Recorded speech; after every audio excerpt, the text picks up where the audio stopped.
piece of pizza. Is my mic okay? Yeah, there might be something wrong with the rest of it.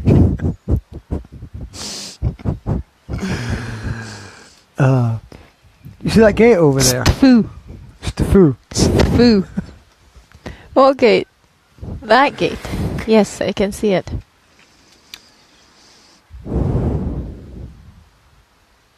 I was thinking about something. Stefan. About the gate.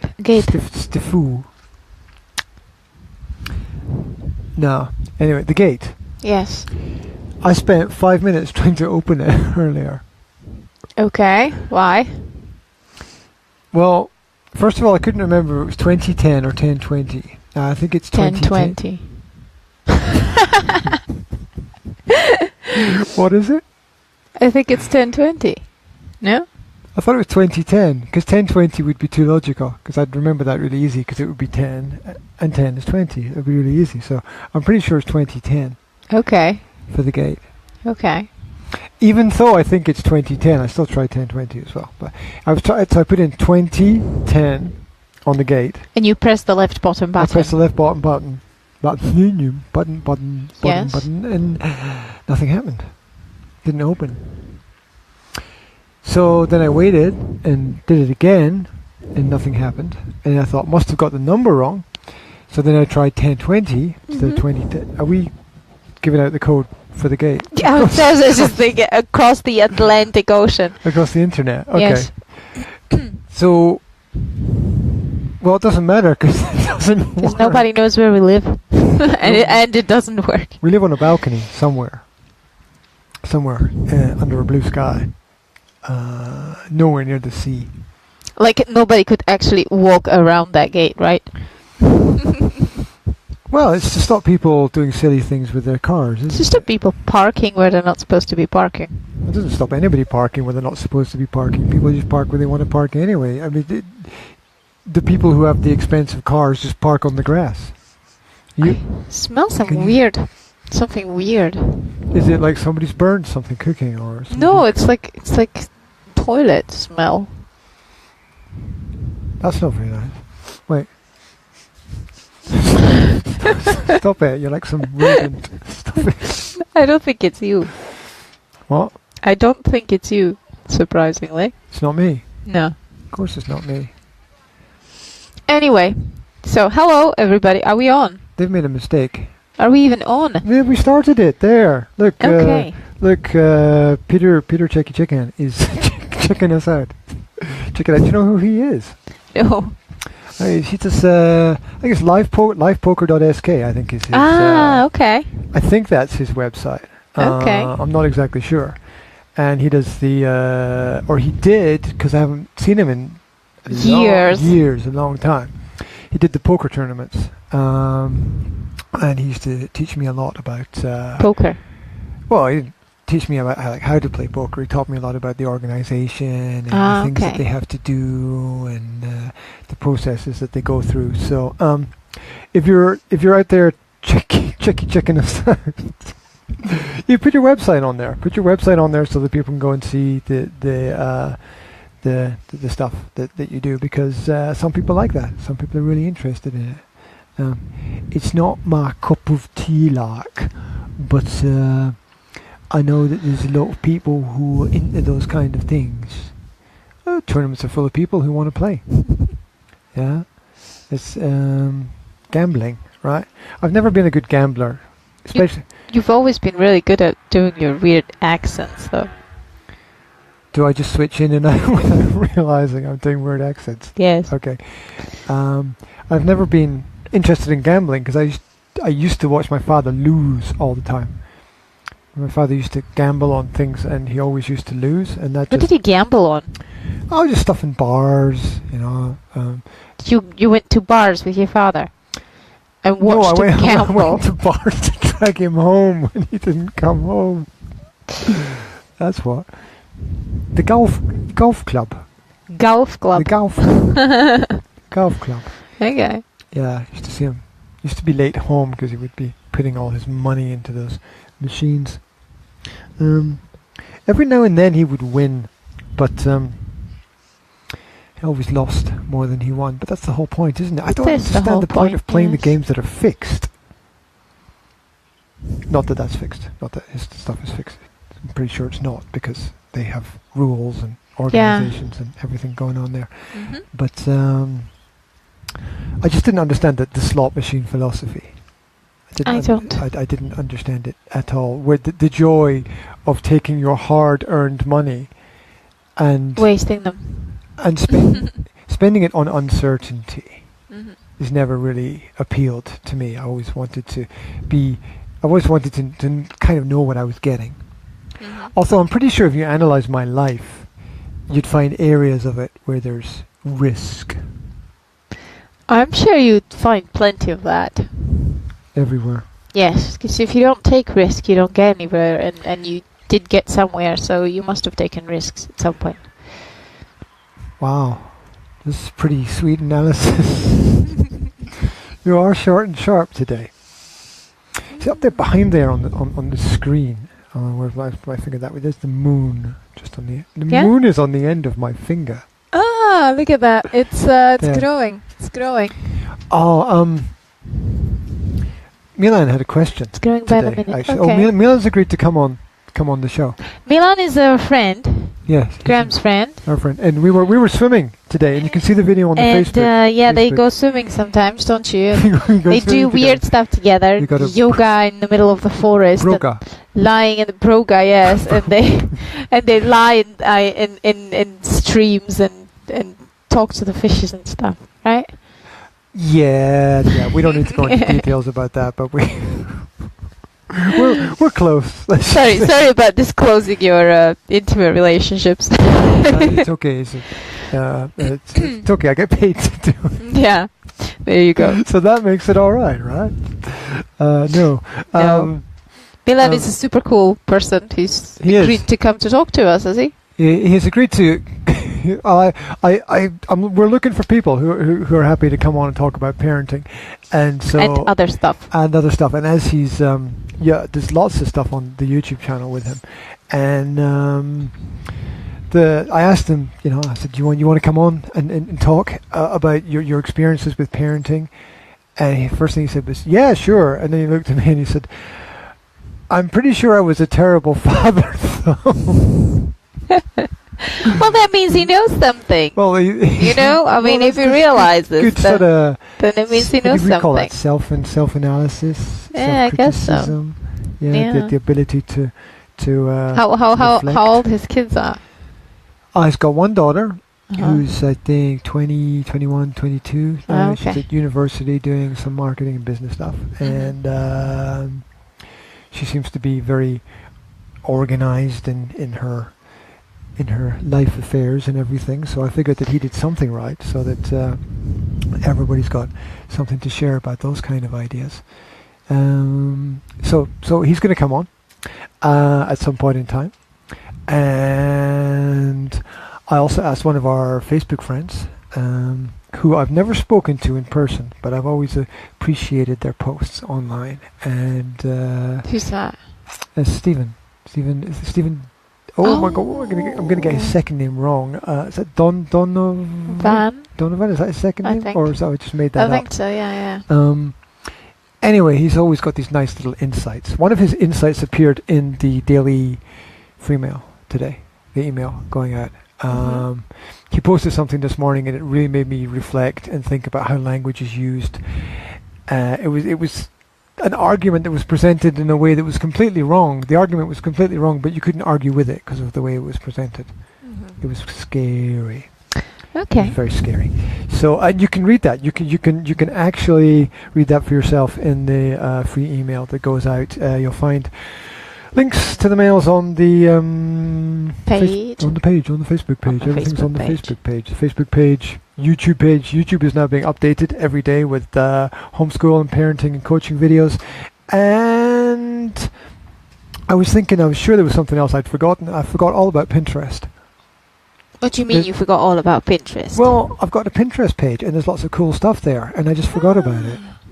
Yeah, that happens sometimes. I tend to forget about my Pinterest as well sometimes. And it's on my mobile screen on the front of the screen. Yeah, and I just haven't used it for ages, and it's full of cool stuff about peaceful parenting and life coaching and languages and parenting and so on and so on and so on. There's lots of good stuff there, so people can link up to that as well.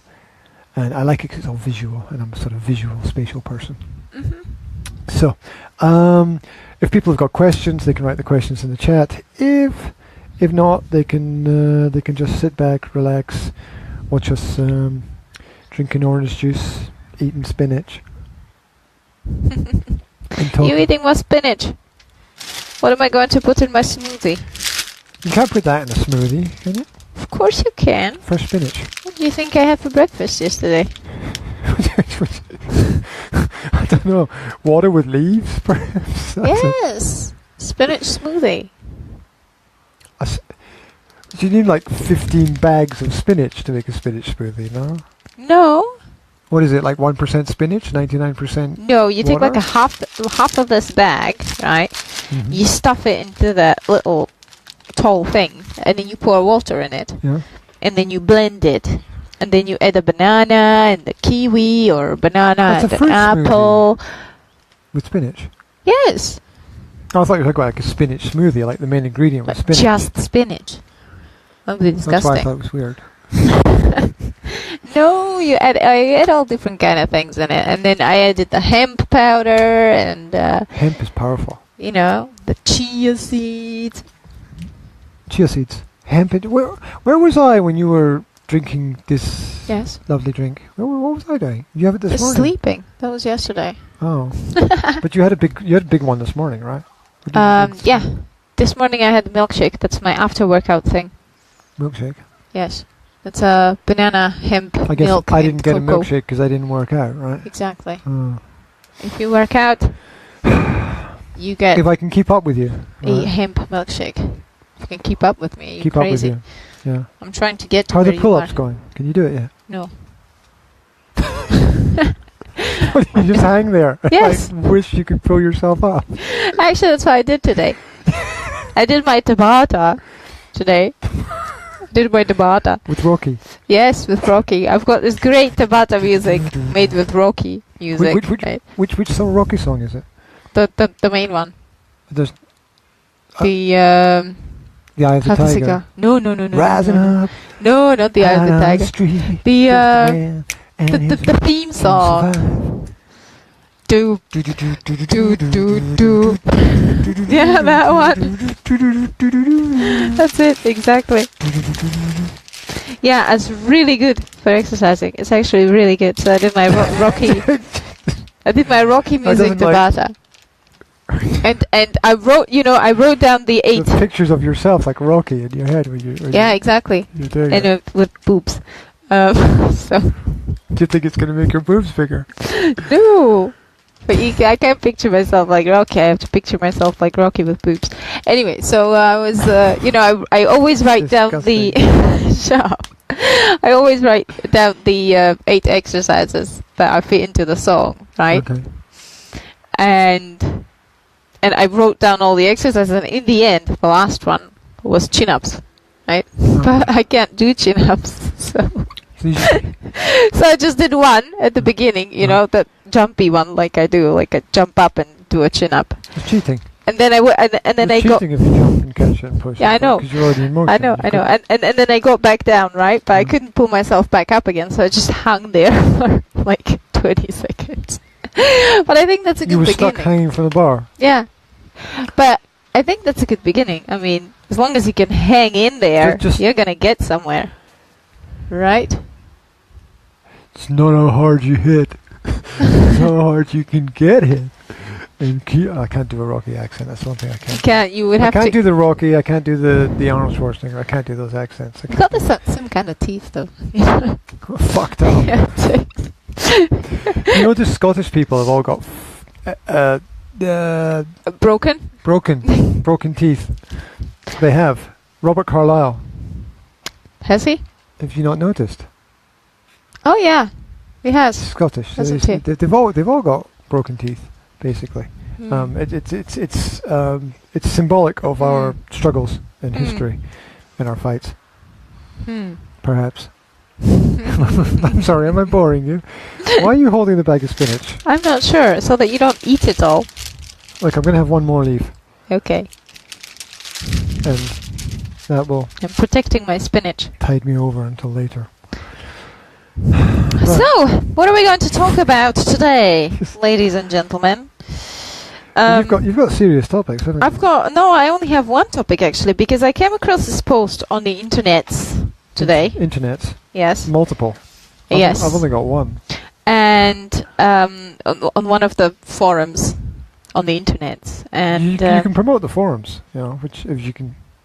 Oh look, was that on there all the time? Black tape. It was attachment parenting on Facebook. Okay.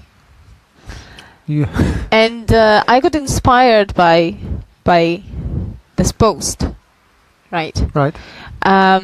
Where this young mum of some young kids was asking for some help with parenting, and love the preamble. Yes, I know. And she had some problems with her child's behavior, right? Like her child was like 4 years old or something, and she had some problems with the child's behavior. The kid was not polite enough, right? It didn't have proper table manners and kept interrupting and just basically displayed rude behavior, right? Can I say something? You're probably going to say what I was going to say. Okay, say something. Am I? The behavior doesn't come from nowhere, right? The children just don't wake up one day and have this, right, I'm going to be bad today. Agree? Yeah, that's obvious. That's obvious. Yes. Right. They so don't. Are you going to get into it a bit more? Right. Well, I wanted to get into the fact that the discussion kind of, started to flow as it does on the forums. And in the end, we kind of got into the point with all the other discussing people, where... A forum where people actually got somewhere. Huh? Yes, the mum herself realized that she felt very strong social pressures, right? She's a single parent, and she felt very strong social pressures that she felt like she's going to be judged if her kids misbehave publicly, right? So she felt very strong pressure from society. From society, basically, right? Okay. That her kid has to behave according to the social norms so that she's not judged by others as a bad mother, basically, which obviously is not really a pressure from society, is it? It's a pressure that comes from within, because the society you don't need to give a flying monkey about the society, right? Yeah, you don't have to give a flying monkey about what some random lady in the mall thinks about you when she sees your baby throwing a tantrum, because you don't know that random lady. Okay, that's logical. So it's all inside your head. It's all in your head. This judgment thing is all inside your head, that people are judging you, right? Because even if they are random people that you don't know, you don't have to care, right? Yeah, that's a weird thing, isn't it? I mean, worrying about what people... What do I care what that person over there on that parking lot thinks about me sitting here on the balcony talking to myself? But what person? Doesn't matter, that could be one. Right? Right. And people who are near and close to me, they know me, so, they're probably not going to judge me too harsh, anyhow. So... But there is such a thing as social pressure, right? There is such a thing, yes, conform. Absolutely, and it's very real. To conform to the norm. And it's very real, and it's actually very strong when it comes to mothers now, these days, in the 21st century, because... I'll swallow it, you go. Because never before had mothers have to do everything as much as they do now, right? I think I understood that. You know what I'm trying to say? Because you have to... The pressures of doing everything. You have to do it all. Yes, you basically have to do it all. You have to be successful in your career, and you have to spend a lot of time with your kids, quality time with your kids, and you have to make sure that they are properly, I don't know, educated, and you have to make sure that they eat organic food, and you have to do everything, basically, right? Okay. And there's a lot of judgment.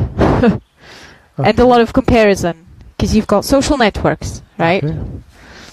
And basically whatever you do, if you want, it doesn't matter what kind of parenting you do, right? Mm-hmm. There are always groups that are going to judge that as wrong. There are always groups that are going to judge that as right. Mm-hmm. And it depends on you which one you choose, right? Judge not, that you be judged yourself, yes. I believe. Yes. Anyway, so this got me thinking. And one thing that I pointed out was that kids are kids, right? And our expectations are often the problems kids rather than the kids' behaviors. Because lots of times, kids' behavior, especially with young kids, is completely normal and to be expected. Like, kid plays with her green peas on the plate with her fingers. Okay. I would say that's a normal behavior of a 4-year-old kid. I do that as well. Because it's fun. Because they're round and green and they scatter all over the table. They're crushy and mushy. Yes, and you can play marbles with them, and that's just great. Yeah, they're like projectiles. Exactly. You can flick them with your spoon. And when they hit something, they explode. Yeah, exactly. And so lots of times we have certain expectations which are unrealistic. Mm-hmm. And then we judge the kid's behavior as wrong, or, just doing this on purpose or whatever, being rude. But they're not really misbehaving, they're just being kids. Yeah, the wrong thing is difficult, because there is a moral wrong, but in terms of action, it's difficult to draw a line sometimes. Yeah. I have a problem. For example, I have a problem with this expectation that children should listen and obey, and first, when you first tell them to do something. It's like, they should obey the first time they hear the order. Well, no, they shouldn't, because they're not dogs, right? That's a good point. I've never thought about that before. It's interesting. You know what I realized recently, which is obvious to the entire planet, everyone except me, as usual, that kids go through a lot of repetition in their experience. And I've noticed that Jazzy, the youngest, 2.5, never asks anything just once. It's a minimum of 3 times she asks for anything. And it's usually sometimes 5, 6, 7, 8 times she repeat. And yes. I just thought that it showed a keen understanding of the need to repeat something to reinforce it, to repeat something to get what you want, to not be discouraged by the fact that people don't actually... She also gets it from us, doesn't she? What are you pointing at? What's that on the screen? What? That long text. The bar at the bottom. Yeah. It says, want to know who's watching your live video. Oh, okay. It's Facebook. It's not a person. Okay. I wasn't sure because I can't see it. Okay, sorry. Yeah, I think she's got it from us. I think that we repeat. Well, when I want her to do something, I usually repeat it if she doesn't do it, right? Like, I go, Jazzy, please, can you give this back to your sister? No. Jazzy, please, can you give this back to your sister? No. Jazzy, please, can you give it back to your sister? She's very upset that you took it away from her. Okay. Right? So you think she's picking that up? So she's using the same principle, yes. So you think that maybe not all kids do this? Maybe that's specific to us because of the fact that you repeat things? Well, I think a lot of kids do it because a lot of parents do it. Because it makes sense. Well, parents naturally repeat things to the kids because the kids don't get it. Yes, and then they kind of hit them their heads off the walls, saying, "Oh, I wish I didn't have to repeat everything 700 times before they listen to me." And it's like, Well, that's how it works sometimes. Probably repeat the thing 700 times a year as well. You probably just can't remember. Yeah. So yeah. Do you feel these pressures as well? Social pressures. Yeah. To manage everything. Mm-hmm. I certainly did. I don't give a damn that much anymore. Mm-hmm. But I certainly did. You feel like, oh my God, if my child doesn't listen to me here in public and does what he wants, everybody will think that he's spoiled and I'm a horrible mother and is not under control, and everybody's going to just, think that I'm useless. Mm-hmm. You just feel observed with kids. Social pressure was really powerful in the past. It was a way of controlling communities. Mm-hmm. Because people wanted to fit in socially, and if you didn't fit in socially, it was very, very hard to do anything. Go back a couple of 100 years. It was very hard to go anywhere. It was very hard to travel. It was very hard to find a partner. It was very hard to... and nobody wanted to be ostracized from society. Mm-hmm. There was a lot of pressure on women not to have, and men as well, not to have lots of partners, to settle down quickly, to find stable relationships. And if you were like a single mother in the past, it was really, really difficult to fit into society. I imagine it was, yeah. They really were shunned, which had a positive and a negative. And of course there was a pressure to have kids. If you didn't have any kids by a certain point in time, it was considered there was something wrong with you, right? Yeah, obviously, yeah. Yeah. Wow. So, did you feel those pressures as well then? I felt them, but then what I do now is, like when Jasmine has a tantrum or something, or doesn't listen to me, what I try to do is I tune out the social pressures around me, right? Mm-hmm. Mm-hmm. And I tune in to the kid and try to realize what's going on with the kid. Mm-hmm. Because if you focus on the social pressure, if you're in the situation and you focus on, oh my God, everybody is watching me, mm-hmm. what are they going to think? Mm-hmm. Then you can't address the problem. You just stress yourself out. Mm-hmm. And you're not in line with your child, and you don't know what's going on with the kid. So you lose focus, basically. You lose focus, you lose connection, and you do something inappropriate when it comes to the situation. Like, I don't know, spank the kid or take the kid away. Well, not take the kid away is not really inappropriate, but I don't know. Take the kid away is okay. That was a bad example. What does that mean? From the situation, like, kid is, throwing and kicking on the floor. Mm-hmm. It's okay to pick him up and kind of mm-hmm. take him out of the situation. Mm-hmm. Okay. But yelling or saying, okay, bye, you can stay on the floor and I'm leaving, or whatever else is not ideal, and you can find yourself doing things like that if you're not tuned in. Okay, that's cool. I wanted to talk about the snowman. Zora's a snowman. Zora made a snowman today. Okay. And she seems to be quite obsessed with winter. I've noticed that she's done that all summer. Seriously. She's like... She actually done that ever since we... Played Frozen to her. When we first went to Scotland, first thing she said in Scotland was, "Where's the snow?" And ever since then, she would ask, like, every 2 weeks she would say, "Oh, I'm looking forward to the snow." And the summer came and she was still like, "Oh, I wish it was snowing." Yeah. She loves the snow. She loves the snow. Snowy kind of girl. So what I want to say, like, what inspired her to make the Play-Doh snowman, but... I don't know. She was playing with the Play-Doh and she just said, I'm going to make a snowman. Oh, it was pretty cool what she did. Yeah. I think because it's easy to put together, right? Ball on top of a ball on top of a ball. I think that's... It might be a good place to start with it. Yeah. Okay, that's pretty cool. Right. Moving on. Kids who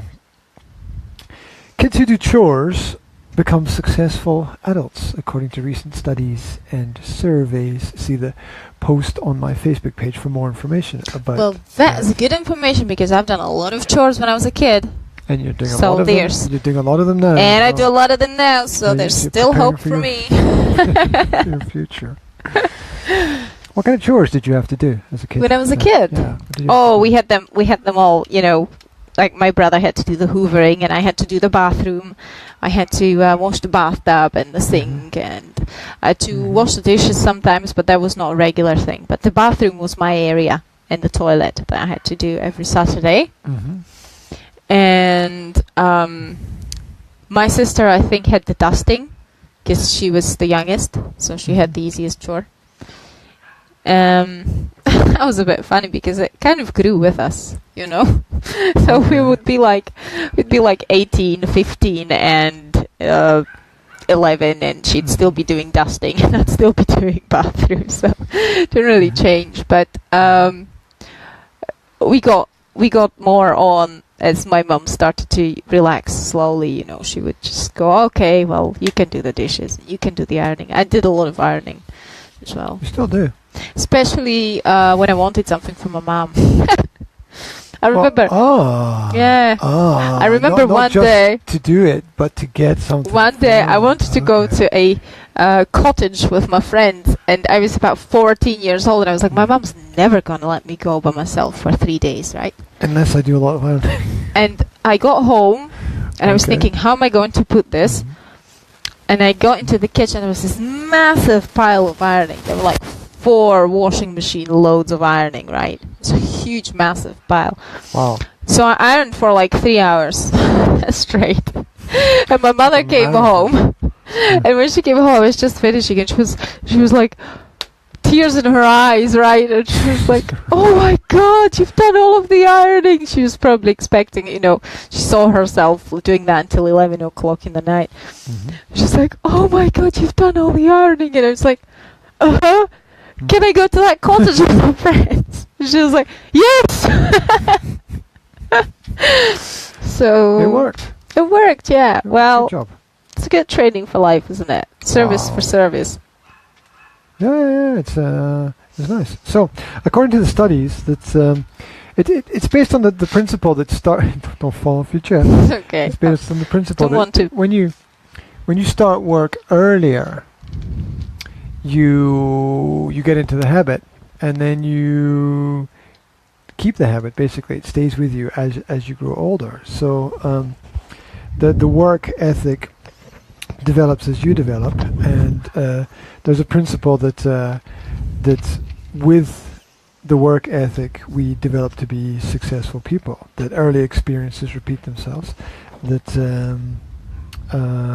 the earlier often that people pick up tasks, the better, and that work is okay. This is okay. It's in the right position. I'm just checking my mic because I got told off yesterday. Check. It's okay. Let's go. Yeah. So, did you do a lot of chores when you were a kid? Because your work ethic is epic. Epic, thank you.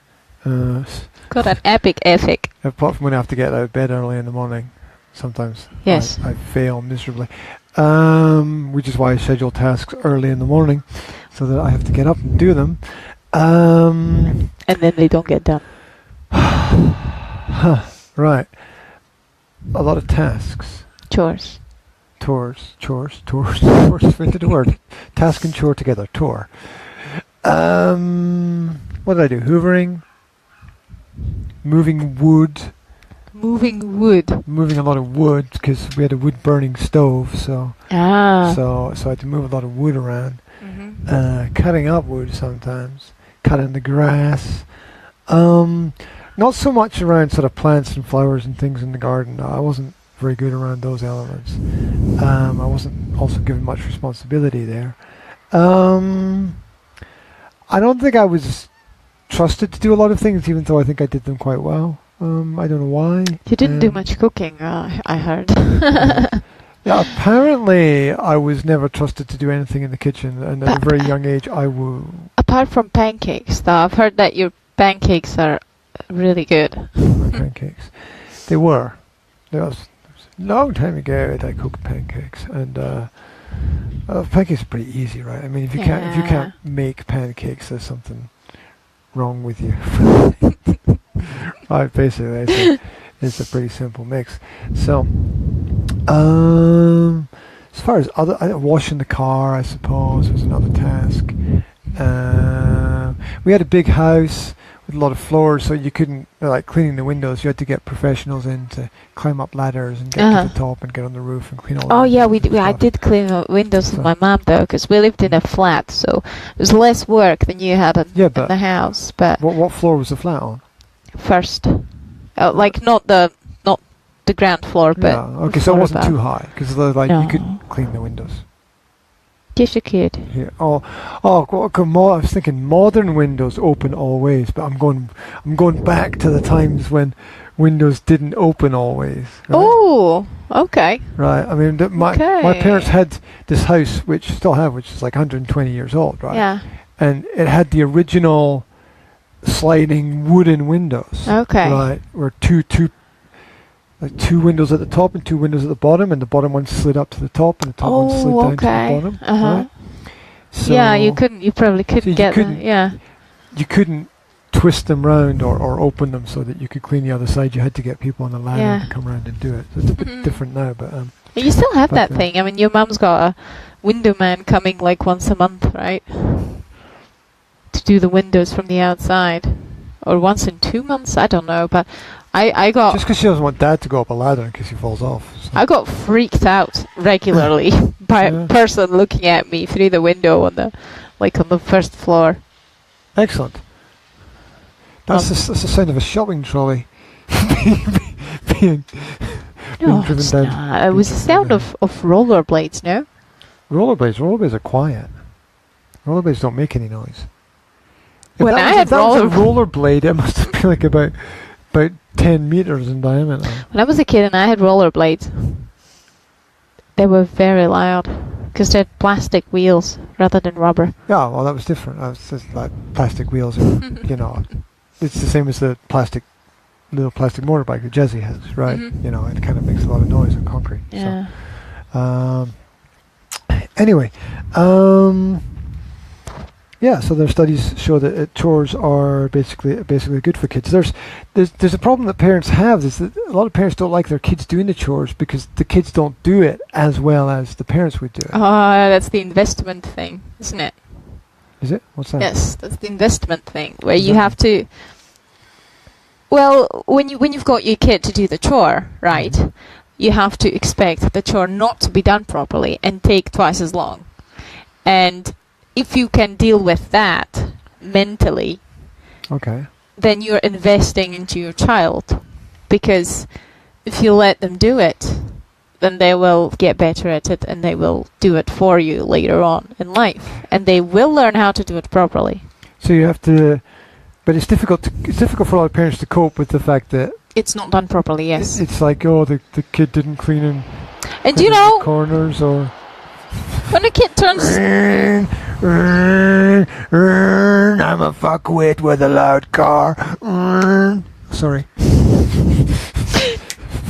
Do I have to clap to get you back here? Snap me back. I'm sorry, but there's probably some woman who spent 3 hours putting their baby to bed and some arsehole in a loud car or bike thinks that he's really cool because he's just loud. You can't do anything about idiots. NOBSYR, right? That's what I say. Okay. Anyway, yes. So when your child turns around, you can always, finish it after them when they're a little kid. If they didn't do a good job. Doesn't that make them feel demotivated when they see you finishing their job? Well, that's why I said when the child turns away. Okay. You do it secretly, So you tell them it's good, even though it's not, and then would you do that? Yeah, tell them I would say it's okay. Or I would what I would do actually is, it will worse, right? And he's like, okay, all done. I would say, it's okay, thank you very much. I can see that there's a little bit left over there in that corner. Can I pick it up for you? And he'd be like, okay. But then we have to make sure that as he grows, you recognize when he's actually capable of doing it himself, so that it doesn't rely on the fact that somebody's going to finish it after him. Right? Only do that if he's not capable of doing it himself. He's doing quite well, right? Yes. He's doing quite well with the chores and the jobs. He's very perfectionist in that area. I wonder where he gets that from. Oh, I wonder. Right. Connected with chores is like the principles of autonomy. Yeah.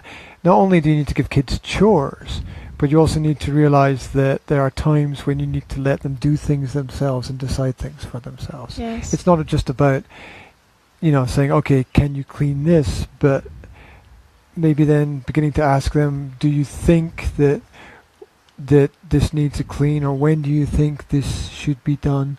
Or even not doing it to a point where they realize it themselves. I read a great article about that, actually. Yeah.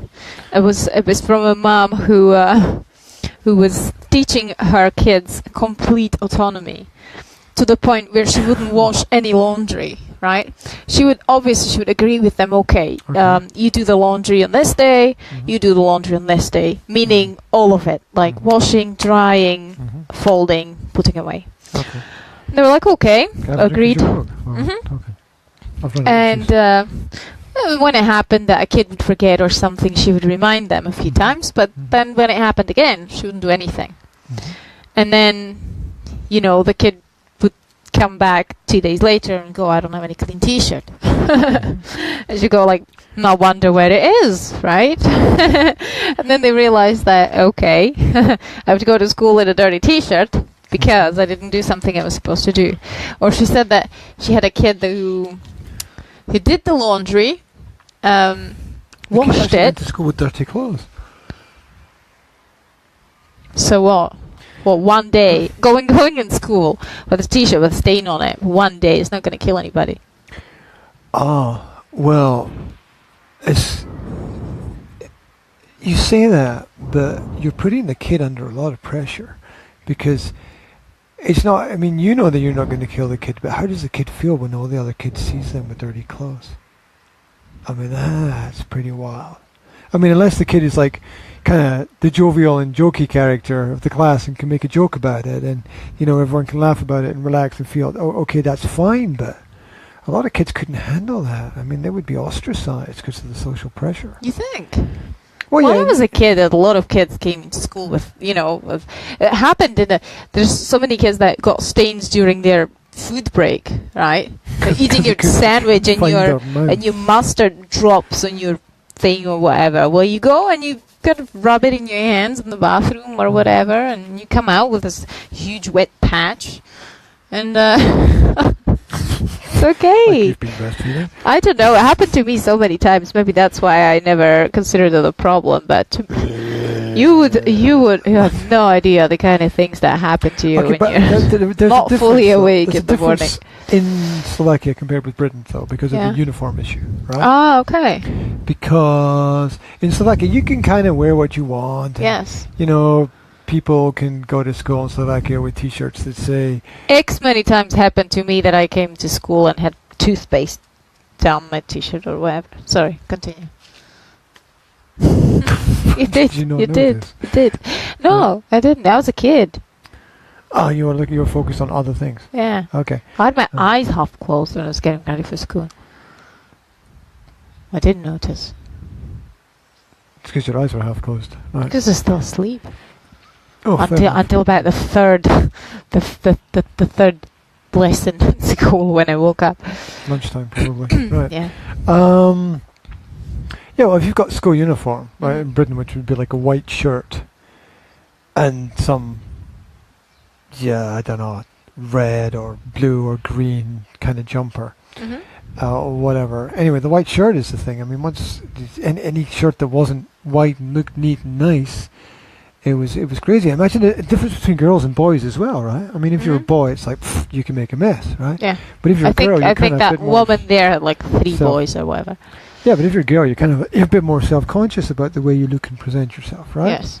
And so, if the girl had a mark on her shirt or whatever. It would be really embarrassing. And then she wouldn't be changing because she wanted to change. She'd be changing because she didn't want the people at school to look at her in a funny way or think that she'd slept under a bridge or was homeless or didn't have parents that cared or anything like that.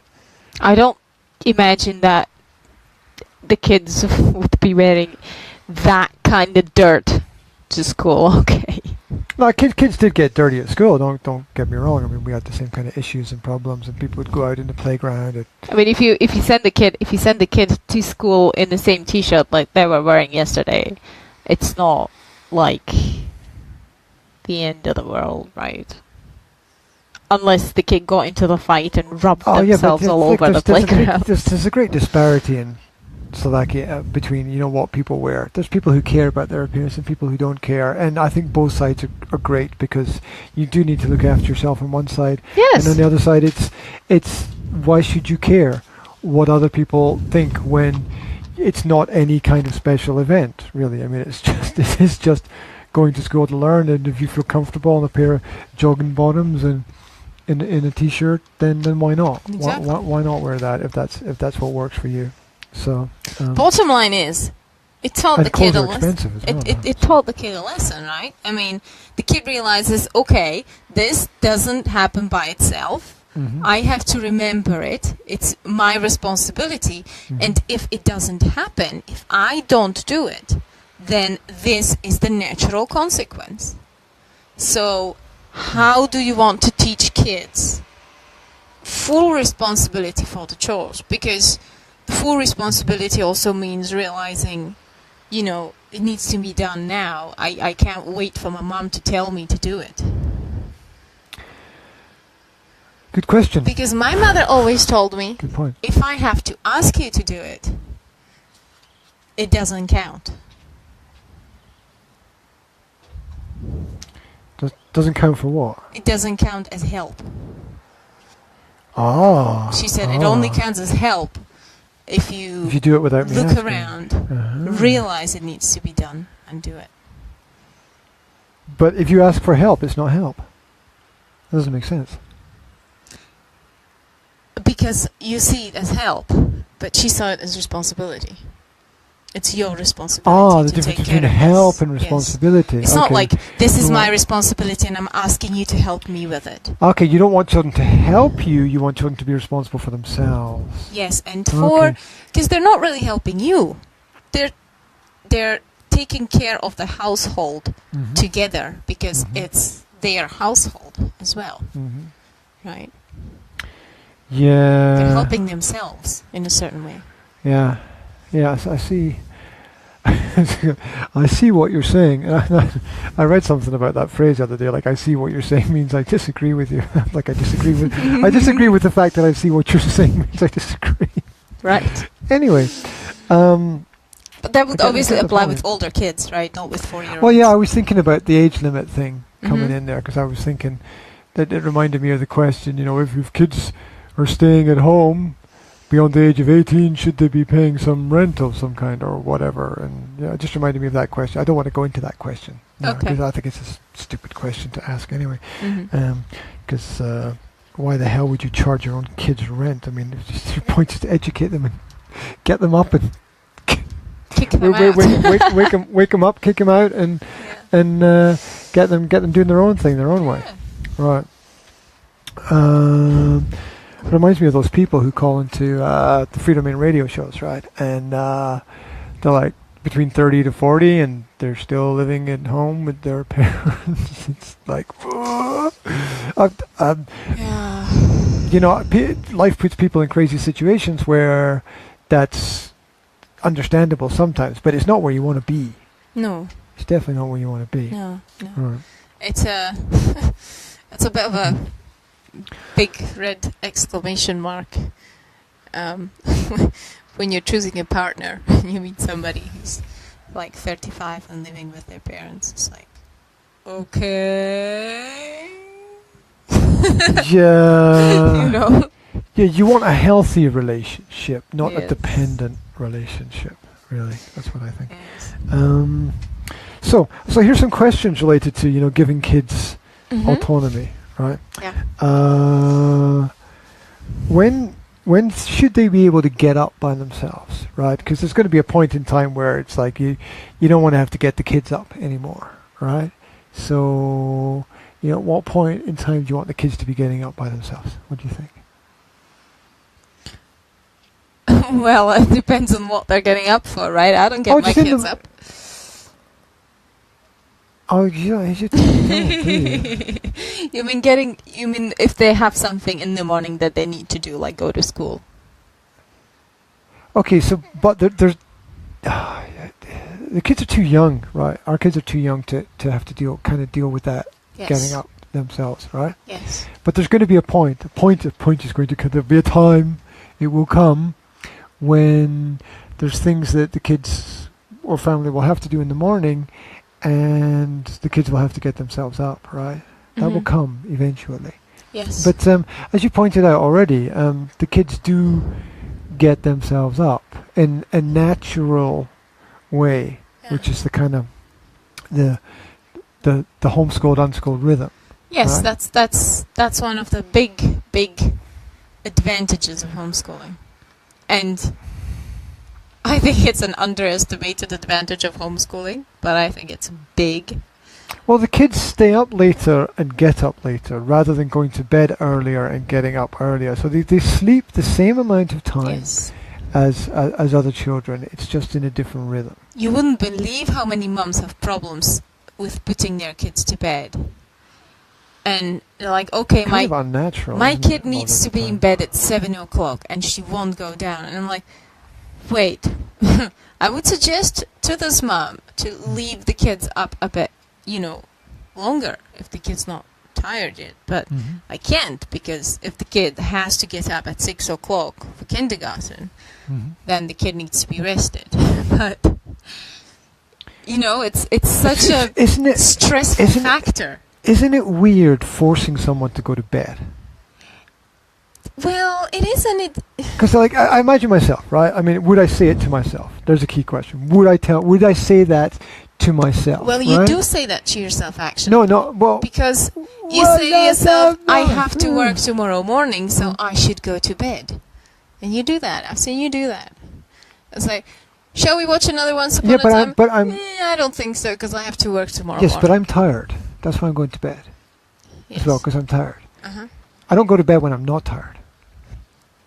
It's just different. It's just like I'm tired. That's true. I'm tired. I'm very tired or extremely tired, right? That's true. So I don't go to bed when I'm not tired. So the whole idea of getting someone to go to bed when they're not tired, when they're not ready for sleep, is kind of weird. I'll give you another paradox, right? Right.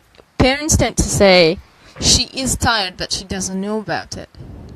And the question is, how does a kid ever learn how to recognize that they're tired if they're not given the autonomy to try it out and recognize it? Are you reflecting back to our own experiences here, in the sense of that with Will, we kind of put him to bed at a certain point in time, and now he still expects to be told when to go to bed. And with Zora, you remember that. Yes. Remember everything. You remember what I told you about that? I am Google. Yeah. Yes. I wasn't, alluding to that consciously, but yes. Yeah. Whereas Zora puts herself to bed when she feels tired. She has that ability. I mean, yeah. Which is pretty cool for. If parents tell children that, they, Hi again. You're back. Oh my God. Hi. Who's back? Again. Vea. Oh, Vea's back. Veda. Hey, that's great. Darth. Hi. Darth Vea. Darth Vea. Is she in Bar? Bratislava? I don't know. Where are you? Where is she? Where are you, Vea? Maybe she might be on this. We don't know where you are. She's on the beach somewhere. Oh. Sunning and tanning. That would be lovely, wouldn't it? She still work for the rainforest company. I have not. Do you still work for the rainforest company? She's not. She's not interested. No. Okay. There you go. Tune in, tune out. She's probably. Okay, so nice glass of wine there somewhere. Okay. So yeah. We talked a little bit about breakfast before in one of the previous sessions. We've got another breakfast topic. Okay. Another. Shoot. What do you have there next? You know how to whistle, don't you? Right. Do I? That's you don't know that reference. No. You don't know that reference. No. Humphrey Bogart and is it Lauren Bacall? Was it? I don't know. What were you talking about? Well, I'm just going to leave that one hanging out there as a famous. Just leave it hanging out there. Famous sensual reference from an old black and white classic. I do know how to whistle though. Exactly.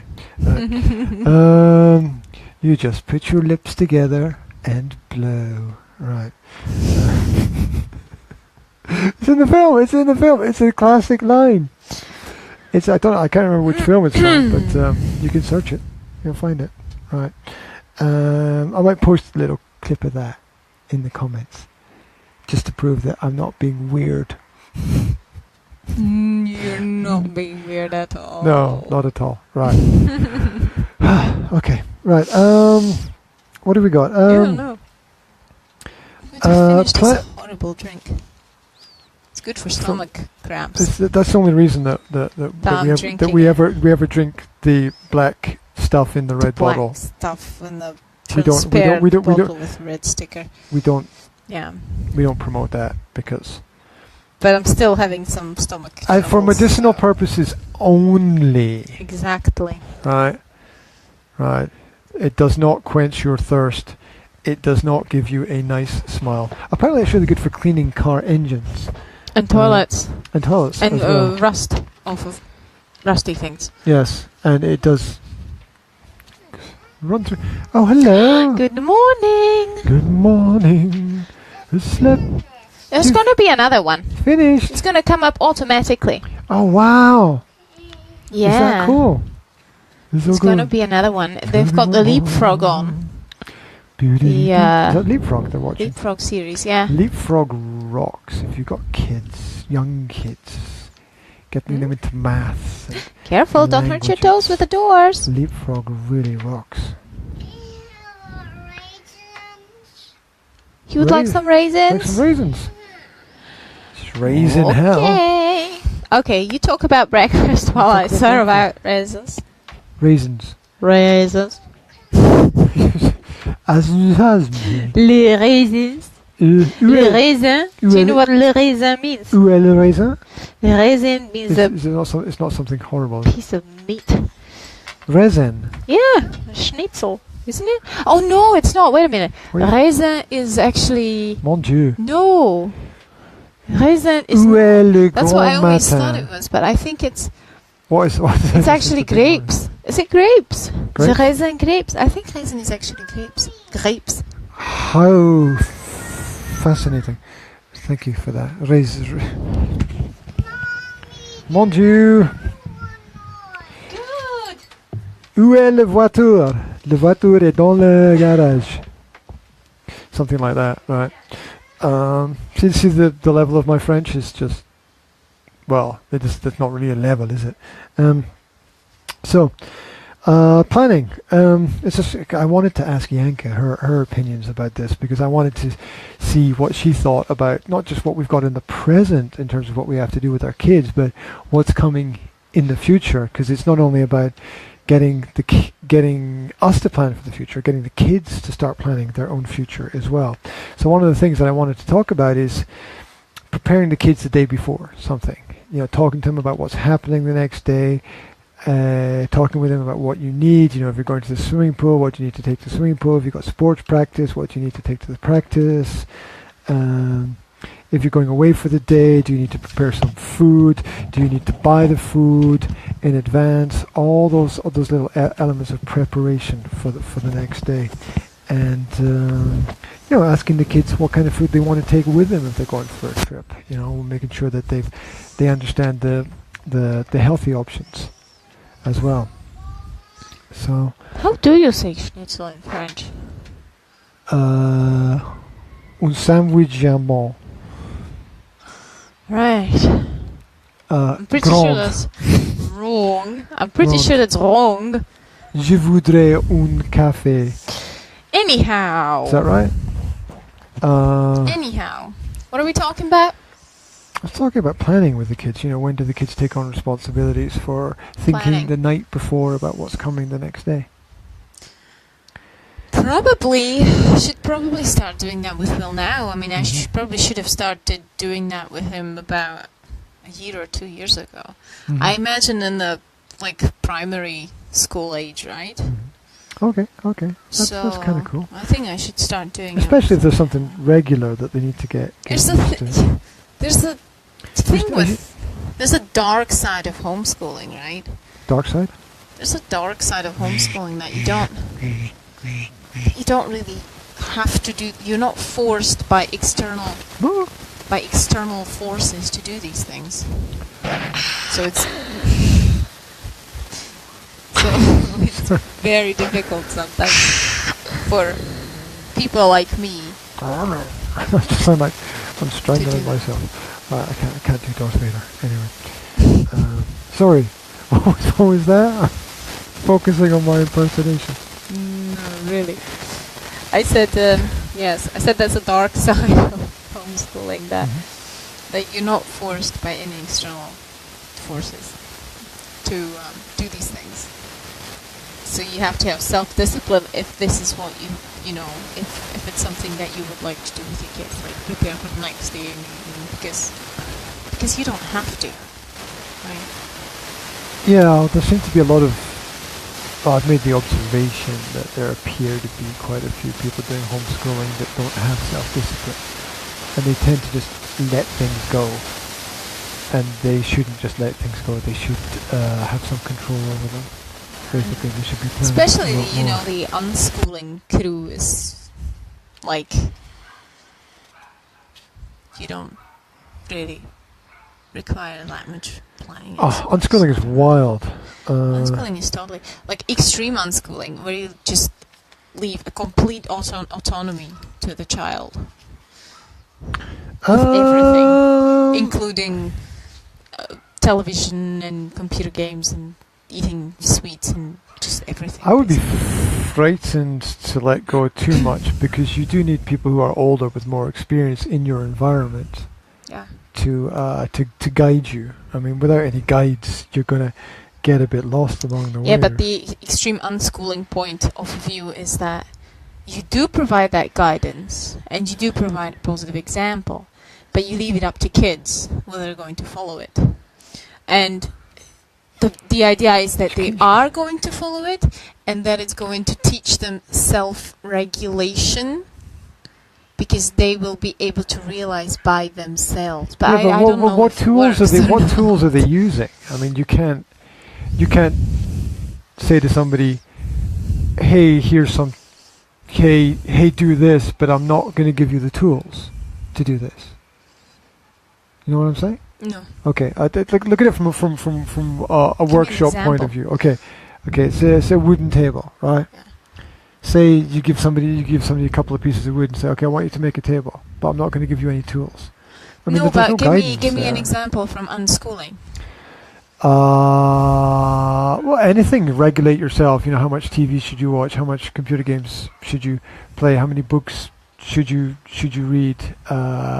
What social activities should you partake in? Unless you give them something to hold on to, some example, some level, some choice, some system, they're not going to know where to start. The point in unschooling is that you do give them choice, and you do give them, you're like, okay, hey, let's go outside for a trip in the forest, and they'd be like, well, I'd rather stay home and watch telly, and the extreme unschooling parent would say, okay, that's your choice, you can do that.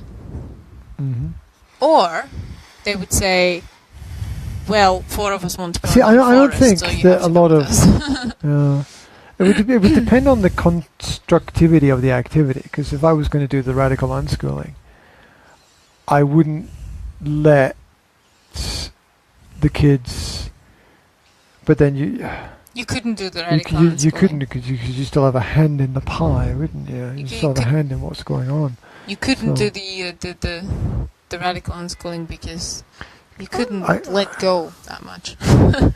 Because I personally, feel, as a person. Yeah, sometimes you need to give people that little push to start. Sometimes, right? You need to give them a kind of shove. I'm not into radical unschooling either. I wouldn't do that. It doesn't resonate with me, if you want.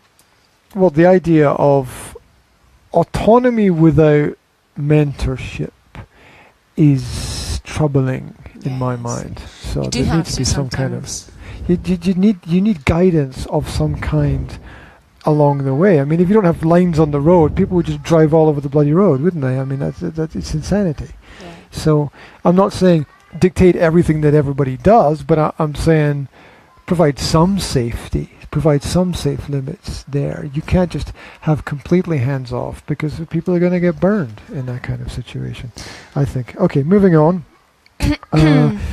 We've got doing their own laundry. Yeah. You laughed because I'm not doing it, right? Right. Okay. So, I've noticed at what point do you think I should start? I've noticed kids are better now with getting their own dirty dishes off the table and into the sink than you are. Not all the time, but that's a bit freaky. Will does that more often than you, actually. I don't. When he finishes his plate, he brings it. And Jasmine did the same thing today as well. She brought her empty plate to me, the bench for washing. Perhaps you should remind me. Perhaps you need a little push. You know what I would say? Like leave a note on the table. Write me an email. Well, it's kind of weird, because if I'm here by myself, I'd take the stuff off the table to the sink. Yes. But when I'm here with other people, I don't, and that doesn't make any sense. Well, it's a separation of tasks, isn't it? It's like a... If I know I have to do it myself, I do it. But if I think somebody else might do it, I leave it. That's not good, is it?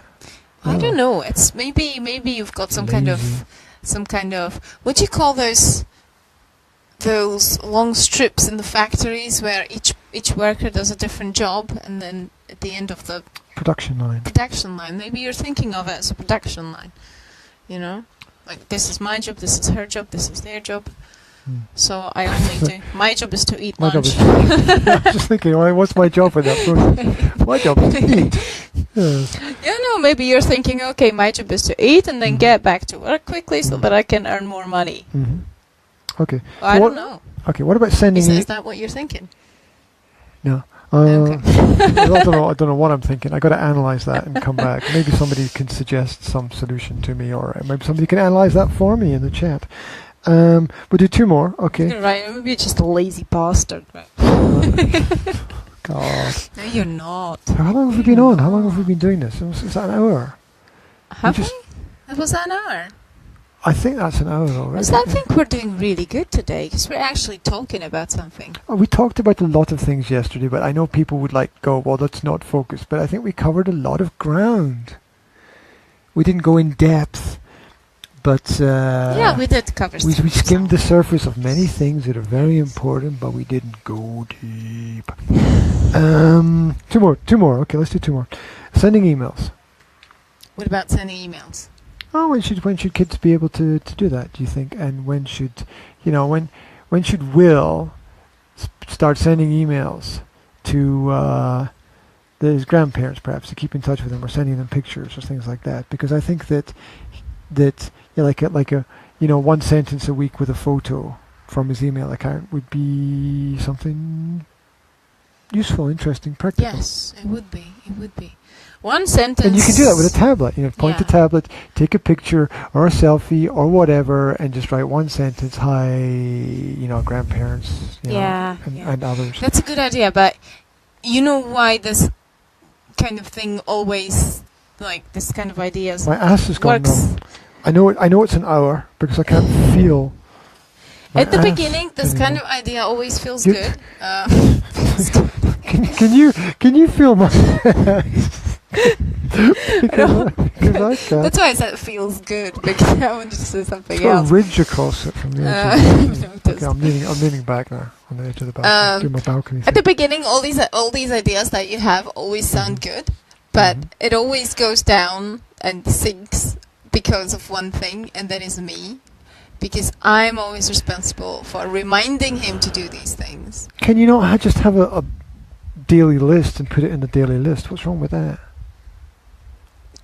I can, but then still I have to always remind him to do his daily list. Well, yeah, but is there not like a middle of the day check that I've done this, end of the day check that I've done this kind of thing, or you can't get your Star Wars Rebels episode until you've written your email and sent your picture to the yes, that's organized that people do. Yes, that's what we have. I mean, we have that little routine with the tablet time, right? Where he has to do think we can certain things. Initiate a process to look at the integration? Very long sentence. Yes, I think we should initiate. Yes. Yeah, it happened in the past though, when I tried to get him to do something, well, bribing him. Oftentimes his comfort zone would win, and he would just not go for the bribe. It would be like. Does his motivation go down in that kind of situation? What's the motivation like that? Well, sometimes it doesn't work. Sometimes it'd be like, okay, I can get Star Wars Rebels if I write the email today. He would go like, oh, never mind then, I'll just go and do something else. And he wouldn't be bothered about the fact that he didn't get Star Wars Rebels because he couldn't be bothered writing an email. It's just an example. That's weird to me because, I kind of get this feeling that he'd do anything for Star Wars Rebels. For Star Wars Rebels, probably would, yeah. Okay. With the right kind of incentives, you can have some kind of not too authoritarian control. But is that right? I don't know. Is that right? To bribe him to write to his grandparents, right? So it's right if it integrates the habit. I think that's okay. Look, life does not exist without incentive and bribe. It doesn't. Yes, right? but why do people go to the gym, right? Why do people do the fitness? Because they're going to get they're bribing themselves essentially, right? Yes, but it's a natural result. It's like with punishments, right? I have the rule where I don't punish children. When there is a natural negative result, I will bring in the natural negative result, right? Okay, is an incentive a bribe? Am I just shifting the language thing around? I don't know. Is an incentive a bribe? Because bribe is like so negative, right? It's like a bribe and business gift, right? People talk about it's a business gift. Oh no, it's a bribe, right? So and business gift is incentive to do something, right? So I'm sort of switching the words. Anyway, you understand what I mean. I mean, punishment would be like, okay, he breaks a glass, okay? A punishment would be like, oh, you're not allowed to watch telly for a week. I mean, what does telly have to do with a broken glass, okay? But a natural result would be, okay, you're going to have to go to the shop and buy a new glass. Okay, so you're looking for... So what would be a natural incentive? And is there one? I'm not sure. I mean, I think that a lot of society is based on rewards, right? All education is based on rewards. It's just exams and results. That's all the rewards-based system. That's all it is, right? Well, no. Because you only have two types of motivation, right? You have a short-term motivation or a long-term motivation. Like a short-term, what do you call it? Immediate gratification and delayed gratification, right? You only do things that make sense, either short-term or long-term, right? So, talking about things... Okay, keep going. Maybe I'll... Natural sense. Like you said, why do you go to the gym? Well, I go to the gym so that I'm healthy, right?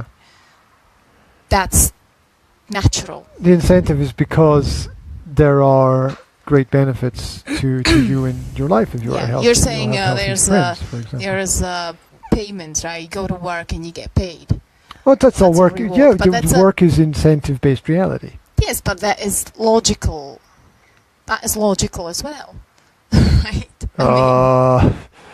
It's you can't say that incentives are bad with kids, and then bring in the argument of work and getting paid for work that you do, because your kids every day, the average family, the kids every day see their parents go to work. Mm-hmm. And it's not a genius to process work equals money equals a place to live, food on the table, a holiday if you're lucky, blah blah blah, right? Yeah. Presents under the Christmas tree and things. So the kids see incentive everywhere. It's running their world. Yes, but my point is, when they get into a situation where the reward is taken away in that situation, mm-hmm. and they don't have a logical incentive, they're going to drop it. Mm-hmm. Okay? If they can't see the natural benefit, right? So if they're learning to play a guitar, right? Mm-hmm. And they know they have to practice every day if they want to get better. If they don't want to get better, but you tell them you're going to get Star Wars Rebels every time after you practice the guitar, they're going to go, okay. And then one day, mm-hmm. when Star Wars Rebels don't appear, they will think like, oh, why should I be bothered playing guitar if they didn't have the natural incentive from the day one, right? Like, I never really wanted to do this shit, so I'm just going to drop it. You get my point. If it's not a natural incentive, but how many times do the parents say, okay, you do these chores, tasks, tidy up, and you'll get your pocket money or whatever. Yeah, they do that all the time. I do that as well. But is that wrong? But my question is it right or is that wrong? Does that teach them? It doesn't teach them why it's important to do those things. That's like what I said with the laundry, right? If they make a mistake and don't do the chores, they can see the natural consequence. So you're saying that there should be a framework for the situation, and that you shouldn't jump outside of it and bring in irrelevant topics. Yeah, I think we should emphasize the natural consequence, like, let's write an email to your grandparents because it's gonna make them happy. And they'll maybe write an email back to you, and you'll get some information. Or maybe they'll send a parcel back or something, like they do all the time. Or naturally, I'm going to say, okay, well, Granny sent a parcel, right. So let's write her an email. Small Harushki in the house.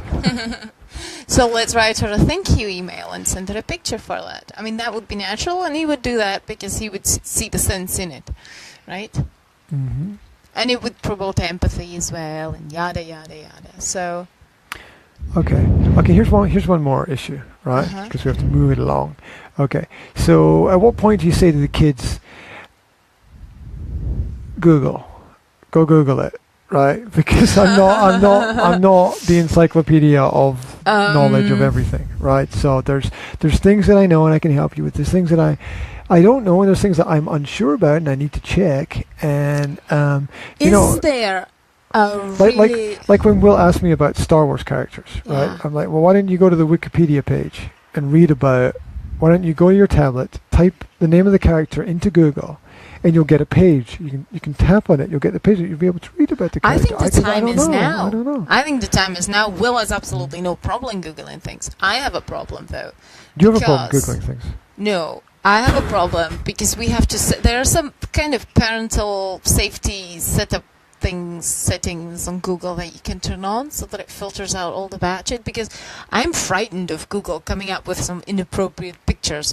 Right? He says. Well, he's going to type in Darth Maul. He's not going to get anything inappropriate other than a giant lightsaber, is he? If the Google doesn't understand him, he says, "Google, show me Darth Maul," and Google's going to show him Pamela Anderson. For example, right? I mean... Well, then he understands that he's got it wrong. Or Darth Maul's transformed. I'm just scared that he's gonna get some inappropriate content jumping out at him. I mean, well, look at this. Look at it this way: if he goes off to school, right, he's going to be stuck in a classroom full of kids with mobile phones, right? Not all of the kids' parents are going to have those phones set up for limits. So there's going to be a couple of kids in the class who are going to say, "Hey guys, look at this," and they're going to tap it up on their phone, and everyone's going to see it instantly. So you can't escape it. That's one of the reasons why he doesn't go to school, because I don't want him to be witnessing porn at the age of 7, right? I just think it's damaging. I get it. Have you run out of raisins? Oh. Okay, darling, that was quite a lot of raisins she's eaten today. You've eaten them all. You've eaten all the raisins. She's had raisins for breakfast as well. I think they're missing their muesli. Okay, well, I think muesli can come back tomorrow, okay? Okay.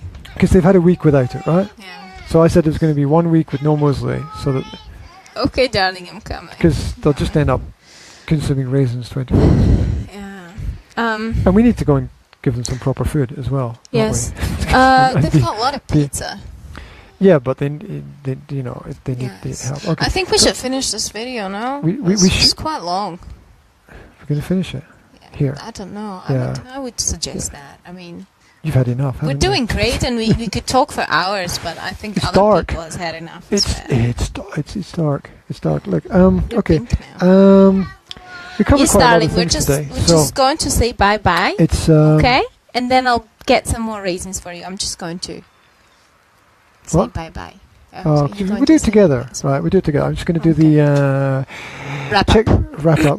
Check out the Facebook page. Scroll down, read all the stuff that's there. Like, share, subscribe. You go to the Academy of Language Therapy and Life Coaching. You can type that into Google. You can type that into Facebook, and you can check out the private coaching pages that we've got. We're also on YouTube as well. Over 1,000 educational videos. Now the largest English language coaching in Slovakia. And what else did I mention? Pinterest. Check out the Printest pages as well, and all the links. We're just going to say bye-bye, sweetie. Okay. And thank you very much for tuning in and watching. Leave questions for us. We'll deal with them in the next episode. All of these are going to be copied onto the... We love your questions. The YouTube page, and I'll get round to that as well. So many things to do. If anything subscribe for the free mail. Put that in the list as well. Sorry. If anything that we say doesn't make sense to you, or you think that it's a total rubbish, just let us know, and we can address anything that you would like to discuss. Very carefully move this around here. Ooh, we've got faces. Look at that. I want to get the moon in the background there. I want to get the moon in the background there and finish. Very nice smiley moon. Smiley moon. Yeah. Smiley moon. We're going to leave you with a smiley moon. Okay. Practical Parenting will be back tomorrow. Speak to you soon. Take care, guys.